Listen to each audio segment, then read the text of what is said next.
So this is a two-part series that I'm doing on report cards because I've noticed that report cards now at two schools I've worked at can be quite challenging, both in terms of collaborating and in terms of document management.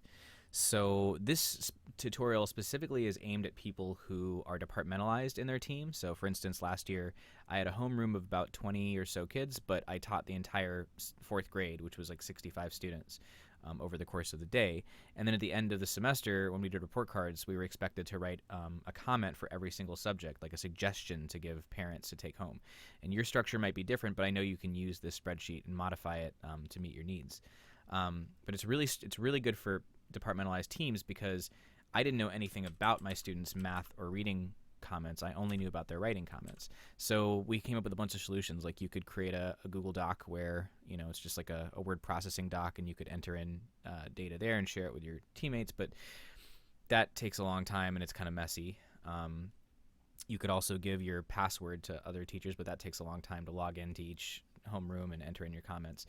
So this is kind of a streamlined approach that not only takes kind of that hassle of management out of it, but it also streamlines the process a little bit and makes it a little bit quicker, depending on, you know, kind of what your school's expecting. Our school was kind of just expecting a comment that gave parents a suggestion as to what they could do every night to help their student with these subjects. So I'm just going to quickly show you what this looks like when it's done, and then walk you through the process of using it. As you can see, I have a last name, first name built in. And also, let me just quickly say that this template is available in the description. If you like it, you can go to File, and you can make a copy so you can modify it. That's probably better anyway, because that way you can make your own modifications to it. So I put my section name, my homeroom name. That way, when you're doing this at the end, you can easily just find your students. You can organize them by students, by the section, and then find the students that apply to you once everyone's done entering their comments. There's an initial comment, and if you notice, it's kind of a fragment of a sentence. This is because later on, the comments are summed up in this formula that concatenates all the things that you wrote. So the way that you put the comments in are really important. This formula can be changed, and I'm going to show you how you would change it in a little bit. But anyway, you have an initial comment. If you notice, it just starts with brings a sense of humor because their name, when it sums it up, comes before that B2, their first name. So it takes the name, and then it pops it right in front of this initial comment. And you can enter in comment the same way for math, same way for writing, and same way for reading. And then a closing comment that's something positive, and it'll end with their name. So I said we are positive that next year will be one of growth for, and then I left it blank because when it sums it up, it's going to add in their name. If you notice, B2 is that column with their first name, so same thing. It's going to take H2, this comment, and then pop it right in with their name. So at the end, all I have to do once I put in all my comments is, and I'll go back and walk through how I did all this, don't worry. But if I go to this column I, all I have to do is Control-C to copy it,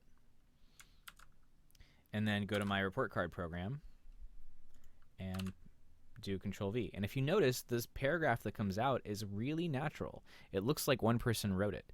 It doesn't look like it's a whole bunch of different people that did it. It looks very uniform, which is kind of what you want when you're a parent reading these things.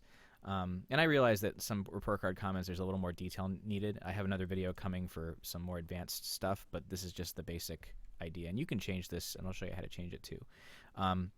Another thing I did was I created a column that translates this into Spanish using Google Translate. And if you notice, there's a little formula here. You can actually use Google Translate inside of a Google Sheet to translate this from English to Spanish.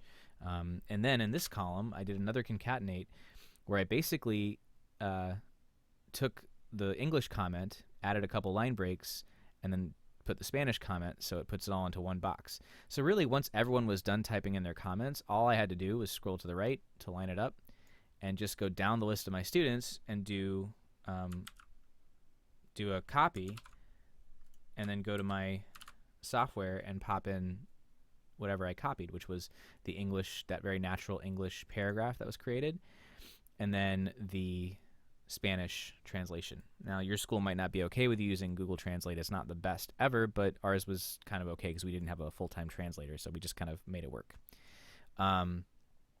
So how did I do this? Let's walk back through the process. So this was really nice because at the end, all I had to do was just go filter out my students, and just for every time I had to pop in their comments, just copy and paste this paragraph. The way that I did this was the initial comment. I had about 3 that I kept using. So if you click this little arrow here, it's going to show you those 3 that I came up with. That way you can vary it up and you can change it for each student so that it's authentic and you make it different. You could type in your own, of course, it doesn't matter. But that's how I did that. And the way that I put those comments in was I created a tab in this spreadsheet that has, I'll talk about these other comments later, but the first column, column A, is a list of those opening statements. And if you notice, they're structured, like I said before, they're structured so that the first name of the student gets popped in front of them when it all summarizes at the end automatically. So you have to leave that, you have to kind of put it in as if the first name is already there. And then what you do to get this to work is you make a new tab and you add these, and I'll show you how to do this in a second. You add these comments, and then you go back here and you click on this drop down. You go to data, you go to validation, you make sure it says list from a range, and then it's already in here, but you would click this little select data range button and then just go back to these 3, highlight them, click OK. You want to make sure it's show warning, not reject input, because show warning means you can modify it. Reject input means that if you type anything other than these 3 things, it'll not let you enter it. So you want to make sure you can modify it in case you have a student that has like IEP needs or something that you need to do to make that work. So you click that, save. And then you can go through and do the same for these math, reading, and writing comments. My colleagues wanted to type in their own, but I found that I was using the same 3 different writing comments over and over again. So on my tab here, I created a set of 3. And to link them up, I just clicked the row, went to data, went to validation, selected data from range, and this is the range. And I clicked OK, made sure it was show warning, and then save. And so now from the writing, there's a little drop down, and you can pick it. And it'll warn me and say that I have to type in, what's one of those things, but it won't stop me from changing this if I wanted to. So if I wanted to say, I did the wrong thing. These are my closing comments, so we can change that real quick. I select the row, I go to validation, I go to my second tab. These are the comments I made for writing. So make sure those are selected, click OK, click save, and now my writing comments are the ones that I put. And these are structured so that it's going to say in the when it's finalized, it's going to say for math, and then it's going to put the comment in right after that into one sentence. For math, make sure that John completes his homework. For writing, encourage your child to write for fun. For reading, please make sure John reads at least 30 minutes a day. And then there's the closing comment that ends with their name. Okay, so once you set up this second tab that has those different comments, then you can put those into the different columns like I showed, or you can just type in comments. It's totally up to you how you want to do that part. And then once that's so, let's do a new student. Let's do the students in a different section. My initial comment, I'm going to look at my drop down. I'm going to say, okay, brings a sense of humor and positive attitude to the classroom. Let's also add something here. Let's say the student also is helpful. So they bring a sense of humor and a positive attitude to the classroom. And we'll say they are helpful toward other classmates. So now I've modified this a little bit. I just had that basic thing, and now I've modified it to add like a specific comment. I'm actually add a period there. Okay. For math, I'm just going to use, let's say it's the same comment from here. For writing, I'm going to pick a different one than the one above. reading, let's say it's the same. And the closing comment, we'll pick a different one. We can't wait to see what next year has in store for, and you leave it blank so that the first name comes in over here in this summary paragraph. Okay. Again, it summarizes all that stuff here, and then it puts it into a Spanish translation, and then it has a column with both. So if you don't have a lot of Spanish speakers or you're not required to translate it, you may not need these two columns, but you can just copy and paste from here. Now if I do that, and I go back to my program, pretend this is blank. Again, a very natural paragraph with different specific authentic text, but it's completely natural, and 3 different people would have entered in these comments for each subject. So now that I've talked about that, I want to talk about the summary column, because I know a lot of people will want to change it to meet their needs. So let's say, for instance, that each student has to have their reading level in the comments. So we have to now add a column for reading level. So here's what we do. We add a column. We're going to call it reading level. And the reading level is just a letter. So let's say for John it's G, and for George it's Q. George was a better reader, right? So now this data is here. How do we make it show up here? If I go here, I'm going to pull this down a bit. And actually, I'm going to zoom in a bit so we can see this a little better. All right, so now we can see this a little better, and we can see how it's laid out. Concatenate is just a way you can do formulas where you put each cell and then a comma between each cell, and it'll just pop those cells right next to each other. Now, it doesn't put spaces in automatically, so you have to add those in using quotation marks. So anything that's not values coming from a column, we're going to use quotation marks. It's kind of like the template stuff, the stuff that doesn't change between each report card is going to be in quotation marks, and it'll show up in green when you do that here on Google Docs. So this is after the closing comment. I want to make sure my reading comment goes after the reading comment, so I'm going to start here for reading, and then it's going to say the reading comment. Then it's going to put a space, and then it's going to my closing comment. So instead of going to my closing comment after that space, I am going to say, I'm going to put the person's first name again, so B2, and a comma. I'm going to put a quotation mark, a space, and a quotation mark to put a space after the person's name.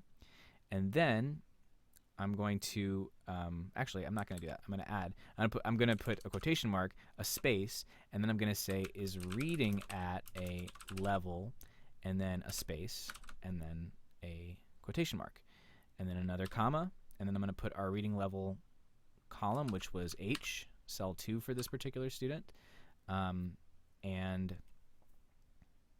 then I want to make sure that I'm also putting a period after that letter, because remember, it was just the letter, it's not the period. So after that next comma, I'm putting a quotation mark again, a period, and also a space, so that the next thing comes in with a space after the period. I'm going to make sure I put a comma so that that works correctly. This should do it. Let's see if it did it. So if I did this correctly, then my summative comment here, the text, if I do a copy, I can also double click on it to, well, no, I guess it doesn't show me, but I can do a Control-C to copy it, and I'll put it here and just see how it came out. And if it didn't work correctly, then we will we'll do some troubleshooting. So it looks pretty good, and here at the end it says, for reading, please make sure John is reading at least 30 minutes a day. John is reading at a level G. We are positive that next year will be one of growth for John. So this actually worked out really, really well, adding in what I added in. So that's how you can make changes. Like if your school requires like a math score or some kind of other score, you can pop those into a column, probably from another spreadsheet that you're keeping track of their levels, and then add in to the concatenate in J to make it work. So this part is really important. If you don't do this, then it won't work for the rest of your students. Because if you noticed in our concatenate here, we're referencing cells that are all in this row that all correspond to John. What happens when you get down here and you want to have it be for George? You want it to be for this column. Now, I've set it up so it works correctly, but you have to make sure that this is that you do this. So I've actually done it for you so that every single